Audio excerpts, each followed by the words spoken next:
এত পাপাচার, এত অন্যায়, এত অপরাধ, এত গুনাহের পাহাড় আমাদের।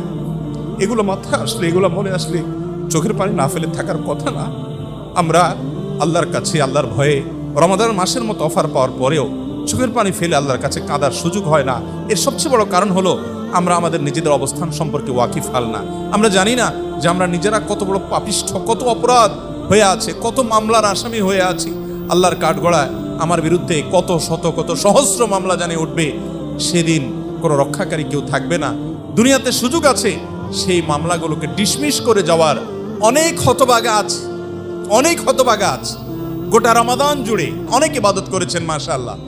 গোটা রমাদানে একটি বারের জন্য মালিকের কাছে নিজের গুনাহের জন্য আল্লাহর ভয়ে সন্ত্রস্ত হয়ে চোখের পানি ফেলেছেন, অথবা আল্লাহর নিয়ামত পাওয়ার আশা, আল্লাহর মহব্বতে একটু চোখের পানি ফেলেছেন।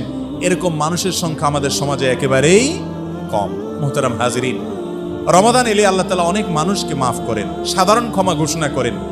আল্লাহর এই মাফ পাওয়ার জন্য অ্যাপ্লিকেশনটা তো করতে হবে, দরখাস্তটা তো অন্তত যথাযথ নিয়মে করতে হবে। কত মানুষ দরখাস্ত করে পায় না। আপনি দরখাস্ত করা ছাড়া কিভাবে কল্পনা করেন আপনি পেয়ে যাবেন?